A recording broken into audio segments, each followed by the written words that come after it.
आज हमारे पास जो लेख है वो एक ऐसे मुद्दे की पड़ताल करता है जिस पर हम सब ने बहस तो सुनी है, लेकिन ये एक ऐसा नजरिया सामने रखता है जो शायद ही कभी मुख्य धारा की बहस में शामिल होता है। सोचिए, एक तरफ समुदाय के अपने कानूनों को मानने का अधिकार है और दूसरी तरफ उसी समुदाय की एक महिला का समानता से जीने का मौलिक अधिकार। जब ये दोनों टकराते हैं तो क्या होता है? और ये टकराव सिर्फ किताबों में नहीं है, ये असल जिंदगियों में हो रहा है। बिल्कुल, ये कोई सैद्धांतिक सवाल नहीं है। स्रोत में समीना बेगम जैसी हजारों महिलाओं का जिक्र है जो आज भी, आप सोचिए, बहुविवाह यानी पोलीगैमी के खिलाफ सुप्रीम कोर्ट में एक लंबी लड़ाई लड़ रही हैं। हाँ, और सिर्फ बहुविवाह ही नहीं, विरासत का मसला भी है। सही कहा, विरासत में संपत्ति का बंटवारा आज भी पुरुष और महिला के बीच 2 और 1 का अनुपात है। तो सवाल ये उठता है कि क्या विविधता के नाम पर ऐसी प्रथाओं को हमेशा के लिए जारी रहने दिया जा सकता है? बिल्कुल, और अक्सर होता यह है कि ये बहस इस्लाम खतरे में है या सरकार दखल दे रही है जैसे नारों में उलझ कर रह जाती है। एग्जैक्टली। इसीलिए आज हम अब्दुल्ला मंजूर के एक लेख के आधार पर इस जटिल मुद्दे के परतों को खोलेंगे। हम शरीयत की प्रकृति को समझेंगे, समान नागरिक संहिता यानी यूसीसी पर बात करेंगे और सबसे अहम, भारतीय मुस्लिम समाज की एक बहुत बड़ी और अक्सर अनसुनी आवाज, पसमानदा समाज के नजरिए को समझने की कोशिश करेंगे।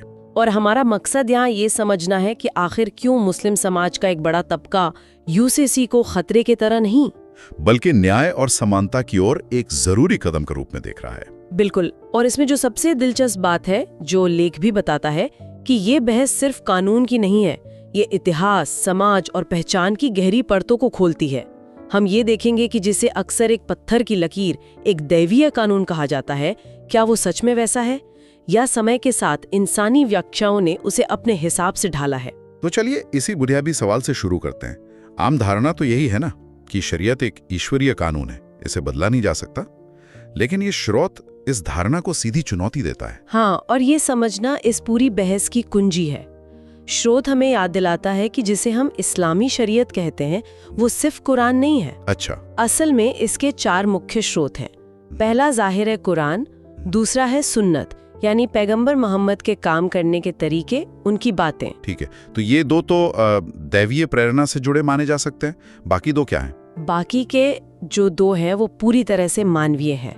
तीसरा है इज्मा, मतलब किसी दौर के इस्लामी विद्वानों की किसी मुद्दे पर आम सहमति।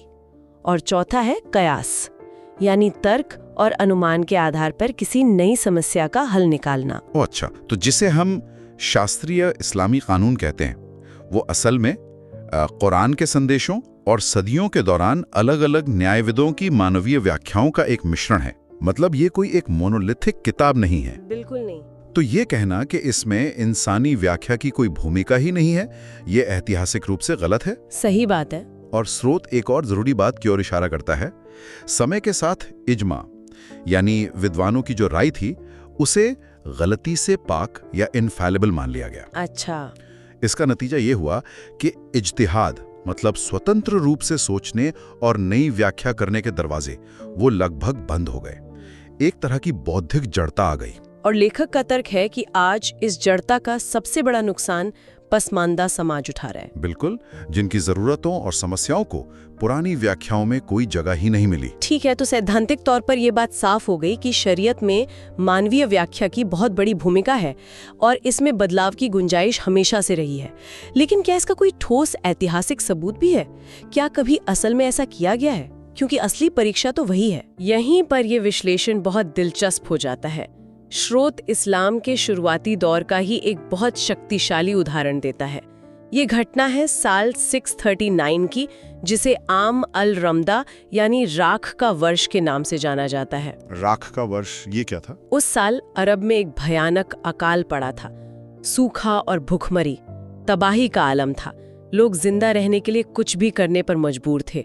उस समय दूसरे खलीफा हजरत उमर ने एक क्रांतिकारी फैसला लिया। उन्होंने चोरी के लिए कुरान में जो हाथ काटने की सजा दी गई है उसे अस्थायी रूप से निलंबित कर दिया। एक मिनट, खुद खलीफा ने कुरान में दी गई सजा को रोक दिया? ये तो बहुत बड़ी बात है। बहुत बड़ी। और उनका तर्क ये था कि जब राज्य लोगों को भुखमरी से नहीं बचा पा रहा है तो वो उन्हें चोरी करने के लिए सजा देने का नैतिक अधिकार खो देता है। वाह। ये इस बात का सबसे बड़ा सबूत है कि इस्लामी कानून के सबसे बड़े पहलुकार भी हालात की गंभीरता को समझते थे और कानून को लोगों की भलाई के लिए लागू करते थे, न कि आंख बंद करके। तो ये एक बहुत अहम सवाल खड़ा करता है ना, कि अगर उस समय के खलीफा ये कर सकते थे तो आज क्यों नहीं? आज के दौर में इसे पत्थर की लकीर क्यों माना जाता है? एग्जैक्टली। और ये तो 1400 साल पुरानी बात हो गई। क्या आधुनिक समय में भी मुस्लिम देशों ने ऐसे बदलाव किए हैं? बिल्कुल किए हैं। स्रोत इसे 3 बहुत अच्छे उदाहरणों से समझाता है। पहला उदाहरण मिस्र का है। 1931 में मिस्र ने सीधे शरीयत को चुनौती नहीं दी, लेकिन एक प्रक्रियात्मक बदलाव किया। उन्होंने कहा कि शादी के किसी भी विवाद को अदालत तभी सुनेगी जब शादी आधिकारिक तौर पर रजिस्टर्ड हो। अच्छा। और रजिस्ट्रेशन के लिए लड़के लड़की की एक न्यूनतम उम्र तय कर दी। अरे वाह ये तो काफी चतुर तरीका है। मतलब कानून नहीं बदला, पर उसके अमल का तरीका ऐसा बना दिया कि बाल विवाह अपने आप रुक जाए। बिल्कुल, एक तरह का अप्रत्यक्ष सुधार। दूसरा उदाहरण तो हमारे अपने देश का है, ब्रिटिश भारत का। 1939 में dissolution of Muslim marriage act आया। उस समय हनफी विचारधारा, जो भारत में ज्यादातर मानी जाती है, उसमें महिलाओं के लिए तलाक लेने के आधार बहुत सीमित थे। अच्छा। तो इस कानून को बनाने वालों ने एक दूसरे इस्लामिक संप्रदाय यानी मालिकी संप्रदाय के उदार नियमों को अपनाया, जिसमें महिलाओं को क्रूरता या पति के छोड़ जाने जैसे कई आधारों पर तलाक का हक दिया गया था। यानी एक ही धर्म के भीतर एक विचारधारा से दूसरी ज्यादा उदार विचारधारा के नियम उधार लिए गए। ये भी तो लचीलेपन का ही सबूत है। और तीसरा उदाहरण? तीसरा कदम सबसे क्रांतिकारी है जो ट्यूनीशिया ने उठाया। ट्यूनीशिया ने बहुविवाह पर पूरी तरह से प्रतिबंध लगा दिया। पूरी तरह से सभी पत्नियों के साथ पूरा इंसाफ करेगा। ट्यूनीशिया के कानून निर्माताओं ने तर्क दिया कि आज के सामाजिक आर्थिक दौर में ये शर्त पूरी करना असंभव है, और इसलिए जिस चीज की शर्त पूरी ना हो सके उसे लागू नहीं किया जा सकता। बिल्कुल, ये स्वतंत्र व्याख्या यानी इज्तिहाद का एक बेहतरीन उदाहरण है। तो ये बात तो साफ है, मिस्र, ब्रिटिश भारत, ट्यूनीशिया, बदलाव संभव है और हुआ भी है। तो अब हम इस बहस के सबसे मुश्किल सवाल पर आते हैं। अगर ऐसा है तो भारत में अशराफिया यानी तथाकथित उच्च वर्गीय मुस्लिम नेतृत्व यूसीसी का इतना जोरदार विरोध क्यों करता है? हाँ, और यहीं पर यह लेख एक ऐसी बात सामने लाता है जिस पर सार्वजनिक रूप से बहुत कम चर्चा होती है। लेखक का तर्क है कि यूसीसी के विरोध का सबसे बड़ा अनकहा कारण धर्म की रक्षा नहीं, बल्कि एक सामाजिक व्यवस्था की रक्षा करना है, और इस व्यवस्था की जड़ें कफू के सिद्धांत में छिपी हैं। कफू, मैंने ये शब्द सुना है। इसका मतलब शादी में बराबरी या अनुकूलता से होता है ना? हाँ, कि लड़का लड़की एक जैसे स्तर के हों। तो इसका यूसीसी के विरोध से क्या लेना देना? यही इस लेख का सबसे चौंकाने वाला तर्क है। कफू का शाब्दिक अर्थ है बराबरी। इस्लाम में कहा गया कि निकाह में बराबरी होनी चाहिए, लेकिन सवाल ये है कि बराबरी का पैमाना क्या होगा? दीनदारी या आर्थिक स्थिति? हाँ, लेकिन लेखक के अनुसार भारतीय उपमहाद्वीप के उलेमाओं ने इसकी व्याख्या करते हुए इसमें जाति और नस्ल को भी बराबरी का पैमाना बना दिया। क्या? और ये इस्लाम की मूल भावना के ही खिलाफ है। एक मिनट, आप कह रही हैं कि शादी में बराबरी के लिए जाति को एक शर्त बना दिया गया? ये तो एक बहुत गंभीर आरोप है। क्या लेखक ने इसके लिए कोई ठोस सबूत दिया है? लेखक सिर्फ आरोप नहीं लगाता, वो सीधा सबूत पेश करता है। स्रोत all India Muslim personal law board द्वारा समर्थित और प्रकाशित एक कानूनी संकलन मजमूए कानूने इस्लामी के 2011 एडिशन का हवाला देता है। अच्छा, ये कोई मामूली किताब नहीं है, इसे पर्सनल लॉ बोर्ड का समर्थन हासिल है। और इसमें क्या लिखा है? इसमें साफ तौर पे लिखा है, और मैं स्रोत से ही बता रही हूँ, कि हज्जाम यानी नाई, जुलाहा यानी बुनकर, धोबी, रंगरेज जैसे पेशे नीच या जलील हैं, और इन पेशों से जुड़े लोग ऊंची जातियों के बराबर नहीं हो सकते। क्या ये एक कानूनी किताब में लिखा है? ये एक कानूनी किताब में लिखा है कि कुछ पेशे नीच हैं। सिर्फ इतना ही नहीं, स्रोत के मुताबिक उस संकलन में ये भी लिखा है कि एक गैर कुरैशी मर्द, चाहे वो कितना भी बड़ा आलिम क्यों ना हो, एक कुरैशी महिला के बराबर नहीं हो सकता। अविश्वसनीय। और ये भी कि एक सैयदा का निकाह किसी पसमानदा मर्द से नहीं हो सकता। उसमें ये तक लिखा है कि सैयद, शेख और सिद्दीकी आपस में बराबर हैं, लेकिन दर्जी और झाड़ू देने वाले एक दूसरे के बराबर नहीं हैं। मैं सच में हैरान हूँ। मतलब ये कोई छिपी हुई बात नहीं है, ये बाकायदा लिखा हुआ है। ये तो सीधे सीधे भारतीय संविधान की आत्मा के खिलाफ है और यही लेखक का मुख्य बिंदु है। यूसीसी आने से सबसे बड़ा झटका इसी जातिवादी कानूनी ढांचे को लगेगा।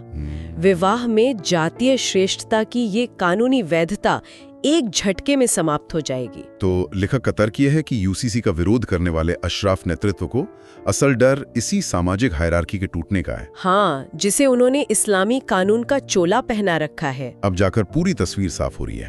तो इस सब का मतलब क्या है, खासकर समाज के सबसे हाशिए पर खड़े लोगों के लिए?